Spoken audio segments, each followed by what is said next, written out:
আসসালামু আলাইকুম প্রিয় এইচএসসি 26 পরীক্ষার জন্য সারা বছর প্রচুর পরিমাণে কষ্ট করেছি আমরা শুধুমাত্র একটাই কারণে বোর্ড পরীক্ষার হলে গিয়ে যেন সকল প্রশ্ন পরীক্ষার হলে কমন পেতে পারি। প্রথম পরীক্ষাটা বাংলা প্রথম পত্র পরীক্ষা। এই পরীক্ষায় এ প্লাস কনফার্ম করা ছাড়া আদার্স কোনো অপশন নাই। যে কোনো মূল্যে আমাকে এই বাংলা প্রথম পত্রে ভালো রেজাল্ট করতে হবে এবং সুযোগও আছে। কিন্তু আমরা এত কষ্ট করে পড়ে যাই, এত কষ্ট করে পড়ে যাওয়ার পর যখন সৃজনশীল প্রশ্নের অ্যান্সারটা করে আসি, কিন্তু দেখা গেল শিক্ষক যখন খাতা দেখছে আমাকে তেমন একটা নাম্বার দিচ্ছে না। ঠিকই ওই 10-এর ভিতর দিচ্ছে 7, 8, এরকম কেন হয়? কারণ শিক্ষক যে ধরনের খাতা আমার কাছ থেকে আশা করে আমি সেই ধরনের খাতা শিক্ষককে উপহার দিতে পারি না, বা সেভাবে পরীক্ষার হলে লিখে উপস্থাপন করতে পারি না। মাত্র 250 টাকা যারা এখনো আমাদের শেষ মুহূর্তের চূড়ান্ত সাজেশন কোর্সে যুক্ত হওনি, দ্রুত করো। পরীক্ষার আগ মুহূর্তে আমাদের কোর্সে যুক্ত হলেই পেয়ে যাচ্ছ সকল সাবজেক্টের একদম শর্টকাট সাজেশন, সকল গ্রুপের পিডিএফ আকারে, বিগত বছরগুলোর বোর্ড এমসিকিউ উত্তর সহ পিডিএফ আকারে, প্রত্যেকটা সাবজেক্টের প্রত্যেকটা চ্যাপ্টারের চ্যাপ্টার ওয়াইজ জ্ঞানমূলক অনুধাবনমূলক প্রশ্নোত্তর সকল গ্রুপের পিডিএফ আকারে, লিখিত অংশের একদম শর্টকাট টেকনিক পিডিএফ আকারে, ইংরেজি গ্রামার অংশের শর্টকাট টেকনিক পিডিএফ আকারে, পড়াশোনার দুর্দান্ত সব গাইডলাইন, ইংরেজি এবং আইসিটির দুর্দান্ত সব রেকর্ডেড ক্লাস, সেই সাথে পরীক্ষা শেষ হওয়া পর্যন্ত ফুল সাপোর্ট, সবকিছু থাকছে আমাদের মাত্র 250 টাকার কোর্সে। আমাদের কোর্সে যুক্ত হতে স্ক্রিনে দেওয়া নম্বরে 250 টাকা কোর্স ফি পাঠিয়ে এই নম্বরেই হোয়াটসঅ্যাপে আমাকে জানাবে, সাথে সাথে তোমাকে কোর্সে যুক্ত করে নিব। তখন থেকে শুরু হবে তোমার এ প্লাস প্রস্তুতি। সেক্ষেত্রে সকল প্রশ্ন কমন পেয়েও তো লাভ নাই যদি পরীক্ষার নাম্বার কমই আসে। এই জন্য আজকের ভিডিওতে সরাসরি আমি দেখিয়ে দিব যে বোর্ড পরীক্ষার হলে বাংলা প্রথম পত্র খাতায় তুমি কিভাবে লিখবে, কিভাবে সৃজনশীল প্রশ্নগুলোর অ্যান্সার করবে, যেখানে শিক্ষক তোমার এক নাম্বারও কাটতে পারবে না, তোমাকে পুরো নাম্বারটা দিবে। এই মুহূর্তে আমার হাতে দুইটা পেজ দেখতে পাচ্ছ। একটা পেজ হচ্ছে প্রশ্ন, অর্থাৎ তোমাদের একটা সৃজনশীল প্রশ্ন আমি নিয়েছি এবং আরেকটা পেজে হচ্ছে উত্তর করেছি। এই প্রশ্নটা উত্তর যেভাবে আমি দেখিয়ে দিব সেম টু সেম সেই প্রসেসে যদি পরীক্ষার হলে সৃজনশীল প্রশ্নের অ্যান্সারগুলো করে আসতে পারো, তাহলে আমার মনে হয় না যে শিক্ষকের এক নাম্বার কাটারও কোনো অপশন থাকবে। ইনশাল্লাহ তুমি পুরো নাম্বারটা পাবে। তো বেশি কথা না বলে চলো দেখি নি কিভাবে বাংলা প্রথম পত্র খাতা সুন্দর করে গুছিয়ে লিখবো, যেখানে শিক্ষক আমাকে পুরো নাম্বারটা দিবে। এই মুহূর্তে দেখতে পাচ্ছ আমি একটা সৃজনশীল প্রশ্ন নিয়েছি। এই প্রশ্নটার অ্যান্সার আমি যেভাবে দেখাবো সেম টু সেম তোমাকে পরীক্ষার হলে সেভাবে অ্যান্সার করতে হবে। আর তুমি যদি সেভাবে অ্যান্সারগুলো সুন্দর করে সাজিয়ে গুছিয়ে করতে পারো, তাহলে আমি তোমাকে গ্যারান্টি দিয়ে বলতে পারি তোমার খাতার এক নম্বরও শিক্ষক কাটতে পারবে না। কারণ কি, শিক্ষক তোমাকে পুরো নাম্বারটা দিতে বাধ্য। শিক্ষকরা সাধারণত এই ধরনের খাতাগুলোই চায় যে শিক্ষার্থীরা এভাবে লেখুক, এভাবে লিখলে আমরা তাকে পুরো নাম্বারটা দিব। কিন্তু আমরা রুলস মেনটেন না করার কারণে ভালো করে লেখার পরও নাম্বার পাই না। এটা হচ্ছে মেইন সমস্যা। বাংলা প্রথম পত্রে যেহেতু সৃজনশীলই অধিকাংশ, প্রায় 70% নাম্বার, সেক্ষেত্রে আমাকে এইদিকে একটু খেয়াল রাখতে হবে যে আমার নাম্বার যেন অহেতুক শিক্ষক কোনো কারণে না কাটে, আমাকে প্রত্যেকটা সৃজনশীল প্রশ্নে 10-এর ভিতর 10 দেয়। এখানে আমি একটা সৃজনশীল প্রশ্ন নিয়েছি। প্রশ্নের টপিক হচ্ছে জুয়েল আহমেদ বড় চাকরি করেন, মধ্যবিত্ত বাবার একমাত্র মেয়ে ফাতেমার সাথে তার বিয়ের দিন ধার্য হলো। পাত্রপক্ষ 50,000 টাকা ও 2 ভরি স্বর্ণালঙ্কার যৌতুক হিসেবে চাইলো। এমন পাত্র হাতছাড়া করা ঠিক হবে না ভেবে অসহায় পিতা রাজি হলেন। এই উদ্দীপকটা কেমন যেন পরিচিত পরিচিত লাগছে। কেউ যদি অপরিচিতা গল্প পড়ে থাকে তাহলে সে বুঝতে পারবে যে উদ্দীপকটা কেন পরিচিত লাগছে। কারণ কি, অপরিচিতা গল্পে এই রিলেটেড কিছু টপিক নিয়ে আলোচনা করা হয়েছে। এখানে 1 নম্বর প্রশ্ন, অনুপম হাত জোড় করার পর কার হৃদয় গলেছে? এই প্রশ্নের উত্তর দিতে হলে আমাকে অপরিচিতা গল্প সম্পর্কিত একটু জ্ঞান থাকতে হবে। যদি অপরিচিতা গল্পটা আমি যদি 2-3 বার পড়ে থাকি, রিভিশন দিয়ে থাকি, তাহলে এই প্রশ্নের উত্তরটা আমি দিতে পারবো। খ নম্বরে, অপরিচিতা গল্পে কল্যাণী আর বিয়ে করবে না কেন? এটাও সে পারবে যে ওই অপরিচিতা গল্পটা সুন্দর করে পড়েছে। গ নম্বরে, উদ্দীপকটি অপরিচিতা গল্পের বিষয়বস্তুর সাথে সাদৃশ্যপূর্ণ ব্যাখ্যা করো। এই উদ্দীপক এবং অপরিচিতা গল্পের মিল আছে এটা ব্যাখ্যা করতে বলছে বা সাদৃশ্য ব্যাখ্যা করতে বলছে। আমি বারবার করে শিক্ষার্থীদেরকে কেন বলি যে তুমি প্রত্যেকটা গল্প তোমার মাথার ভিতর রাখবে। কারণ কি, 1-2 বার রিভিশন দিলে মাথার ভিতর অটোমেটিক্যালি টপিকটা চলে আসে।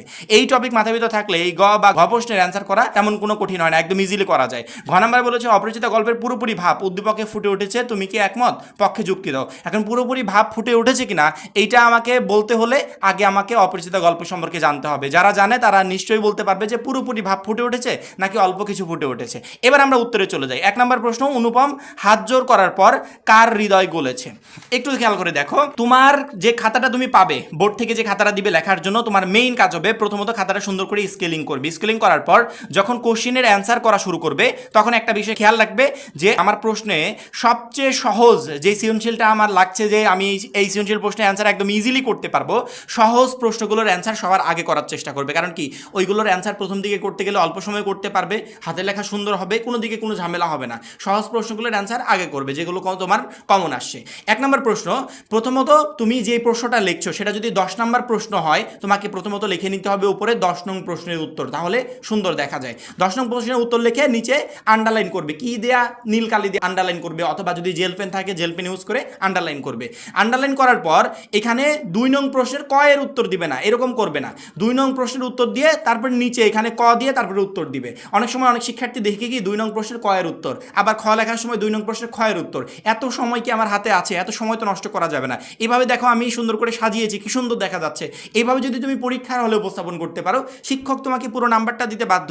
প্রথমত যে প্রশ্নটা লিখছো সেই প্রশ্নের নাম্বার দিয়ে লিখবে এত নং প্রশ্নের উত্তর, নিচে সুন্দর করে আন্ডারলাইন করলে জেল পেন দিয়ে বা নীল কালি দিয়ে আন্ডারলাইন করার পরে তারপরে ক নাম্বার এখানে ক দিবে, ক দেওয়ার পর লিখবে উত্তর, এইটার নিচেও সুন্দর করে আন্ডারলাইন করবে, তাহলে কিন্তু একটা লেখার সৌন্দর্য চলে আসে। তার পরবর্তীতে প্রশ্নের উত্তরটা যত শর্ট করে, ক নাম্বার প্রশ্ন যত শর্ট করে শেষ করা যায়, 2 লাইন 3 লাইন এরকম করে ব্যাখ্যা দিতে হবে না। অনুপম হাত জোর করার পর শম্ভুনাথ বাবুর হৃদয় গলেছে, কার হৃদয় গলেছে? শম্ভুনাথ বাবুর হৃদয় গলেছে, এক কথায় শেষ। আর কোনো কিছু দরকার আছে? এটা অর্ধেক লাইনও হয় নাই। এরকম শর্ট করে জ্ঞানমূলক প্রশ্ন শেষ করে দিবে, কারণ ওইটা নাম্বারই এক, হাফ দেওয়ার তো প্রবণতা নাই, তোমাকে হাফ কেউ দিতে পারবে না, তোমাকে ফুল নাম্বারই দিয়ে দিবে। তুমি অল্প লিখলেও ফুল দিবে, পুরো লিখলেও ফুল দিবে। পরবর্তীতে আমি খ নাম্বারটা দেখি, অপরিচিতা গল্পে কল্যাণী আর বিয়ে করবে না কেন? এটা জানতে হলে অবশ্যই আমাকে অপরিচিতা গল্প রিলেটেড ধারণা থাকতে হবে যে কল্যাণী কি দুঃখ পেল যে আর বিয়েই করবে না এরকম একটা সিদ্ধান্ত নিল। যখনই আমি খ নাম্বার প্রশ্নটা লিখবো, অর্থাৎ ক শেষ করেছি এখন খ লিখতে হবে, ক শেষ করার পরপরই পরের লাইনে খ লেখা যাবে না, এটা আমাকে পার্ট করতে হবে। অর্থাৎ এক লাইন লেখা যায় এমন জায়গা ফাঁকা রাখতে হবে, একটা থেকে যখনই আরেকটা লিখবো, তাহলে হবে কি তোমার প্রশ্নগুলো নির্দিষ্ট একটা ডিস্টেন্স পাবে আর লেখার একটা সৌন্দর্য চলে আসবে। শিক্ষকও এটা দেখে পছন্দ করবে, তোমাকে পুরো নাম্বারটা দিবে। সেক্ষেত্রে যখন খ লিখছো মাঝখানে এরকম ফাঁকা রাখবে, এক লাইন লেখা যায় এরকম ফাঁকা রেখে দেন খটা শুরু করবে। মনে রাখবে খ নাম্বার প্রশ্নের উত্তর করার সময় তোমাকে 2টা পার্ট করতে হবে। একটা পার্ট হচ্ছে জ্ঞানমূলকের মতো, প্রশ্নে যা চেয়েছে এক কথা শেষ করে দিতে হবে, আরেকটা পার্টে একটু ব্যাখ্যা করতে হবে। যেমন ধরো পাত্রপক্ষের, এই দেখো এখানে কিন্তু আমি ক উত্তর লিখেছি বারবার করে, কিন্তু 2 নং প্রশ্নের ক এর উত্তর, 2 নং প্রশ্নের খ এর উত্তর লিখে নেই, কারণ কি এত সময় নেই। ক এর উত্তর লিখে নিচে সুন্দর করে আন্ডারলাইন করেছি জেল পেন দিয়ে বা অন্যান্য যে কোনো একটা কালি দিয়ে। পরবর্তীতে খ দিয়ে আবারও সেই উত্তর লিখবো, উত্তর লিখে নিচে আন্ডারলাইন করব। এবার খ নাম্বারে যেহেতু 2টা পার্ট, প্রশ্নে যেটা চেয়েছে এক কথা শেষ করব, তারপরে ব্যাখ্যা। এক কথা শেষ করলাম, পাত্রপক্ষের যৌতুকের স্বর্ণালঙ্কার যাচাই করার মানসিকতার কারণে বিয়ে ভেঙে গেছে বলে কল্যাণী আর বিয়েই করবে না। এই যে এক কথায় প্রশ্নে যা চেয়েছে সেটা আমি জ্ঞানমূলকের মতো এক কথায় শেষ করে দিলাম, এই একটা পার্ট গেল।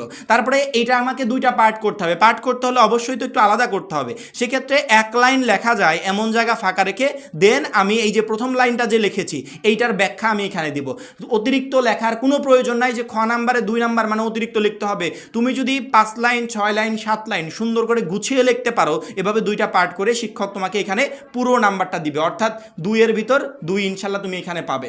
এই জন্য কোনো এক্সট্রা তোমাকে প্যানিক নিতে হবে না।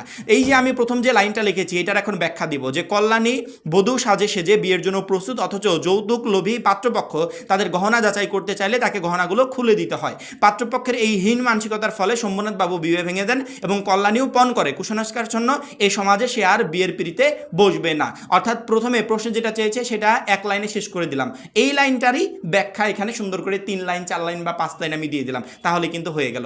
কতেও আমি পুরো নাম্বার পেলাম, খতেও আমি পুরো নাম্বার পেলাম, অর্থাৎ এই 3 এর 3 আমার একটা সৃজনশীল প্রশ্নও কেউ কাটতে পারবে না। পরবর্তীতে আমি একটু গ নাম্বার প্রশ্নটা দেখি, উদ্দীপকটি অপরিচিতা গল্পের বিষয়বস্তুর সাথে সাদৃশ্যপূর্ণ। একটু খেয়াল করবে যে ক নাম্বারে আমি এক লাইনে শেষ করে ফেলেছি, শুধুমাত্র মূল কথাটা লিখে এক লাইনে শেষ। খ নাম্বারে 2টা পার্ট করেছি, একটা পার্টে প্রশ্নের উত্তর দিয়েছি এবং দ্বিতীয় পার্টে ওই উত্তরেরই ব্যাখ্যা দিয়েছি।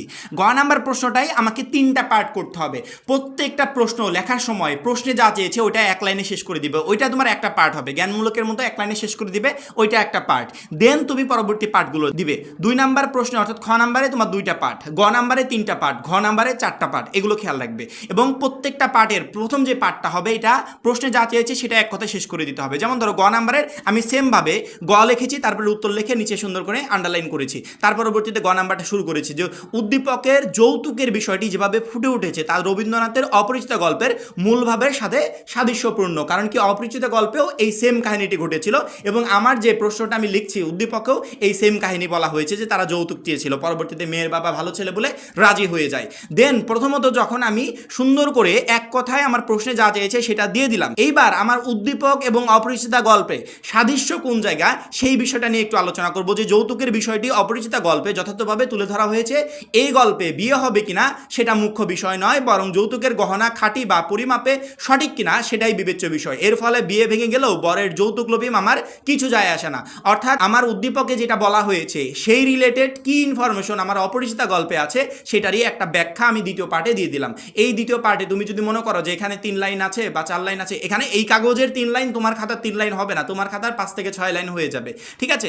পরবর্তীতে সেরকম একটা ব্যাখ্যা তুমি দিয়ে দিলে, তোমার যদি মনে হয় আরেকটু বাড়িয়ে লিখবো, হ্যাঁ লিখতে পারো, কোনো প্রবলেম নাই, এটা তোমার ইচ্ছা। এখানে অল্প একটু, অনেকে মনে করতে পারো ভাইয়া গ কি এতটুকু লিখলে নাম্বার দিবে? এইখানকার যতটুকু গ আছে এইটুকু যখন তুমি তোমার খাতায় লিখতে যাবে তখন আর এতটুকু হবে না, তখন দেখবে ঠিকই 1.5 পেজ হয়ে গেছে।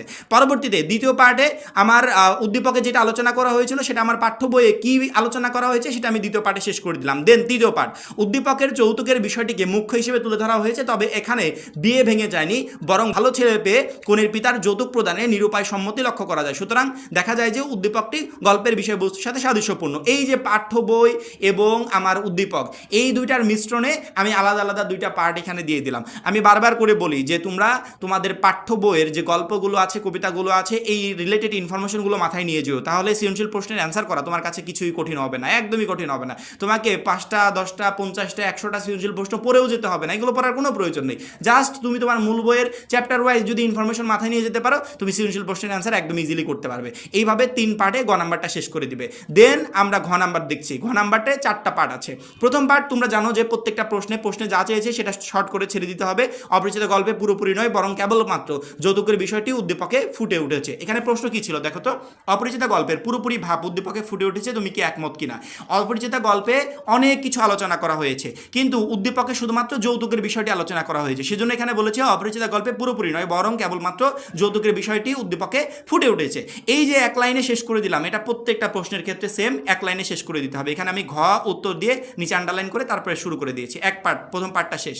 তারপরে পার্ট দেখো, অপরিচিত গল্পে রবীন্দ্রনাথ ঠাকুর বেশ কিছু বিষয় তুলে ধরেছেন, যেমন তৎকালীন পুরুষতান্ত্রিক সমাজ ব্যবস্থা, ঘটকের চাট্টকারিতা, যৌতুক, ন্যায়পরায়ণের কল্পবিনাশী চেতনা। অর্থাৎ অপরিচিত গল্পে এই যে উদ্দীপকের যৌতুকের বিষয় বাদেও আরও কি কি আলোচনা করা হয়েছে সেই রিলেটেড ইনফরমেশনগুলো দিয়ে দ্বিতীয় পার্টটাও শেষ করে দিলাম। পরবর্তীতে উদ্দীপকে অপরিচিত গল্পের কেবলমাত্র যৌতুকলোভী সমাজ ও শিক্ষিত যুবকের যৌতুক নিয়ে বিয়ে করার হীন মানসিকতা ফুটে উঠেছে। এখানে অপরিচিত গল্পের অন্যান্য বিষয় ও পরিমাণ অনুপস্থিত। উদ্দীপকে কনের পিতা যৌতুক প্রদানে রাজি এবং বিয়ে ভেঙে দেওয়ার কোনো উল্লেখ নেই। অর্থাৎ সাদৃশ্য, অর্থাৎ আমাদের শুধুমাত্র একটা টপিক যৌতুক বাদে টোটাল বিষয়গুলো এখানে নেই। উদ্দীপকে শুধুমাত্র যৌতুকের বিষয়টা আলোচনা করা হয়েছে, তাছাড়া আদার্স কোনো কিছু আলোচনা করা হয় নাই। কিন্তু অপরিচিত গল্পে যৌতুক বাদেও আরও অনেক কিছু ফুটে উঠেছে যেগুলো উদ্দীপকে ফুটে ওঠে নাই। এখন কি কি ফুটে ওঠে নাই এই রিলেটেড ইনফরমেশনগুলো নিয়ে আমি সুন্দর করে এই দুইটা পার্ট শেষ করে দিলাম। লাস্টের পার্টে এই যে প্রথম লাইন লিখেছি, এই প্রথম লাইনের একটু ব্যাখ্যা দিয়ে লাস্টের পার্টটা আমি শেষ করে দিব।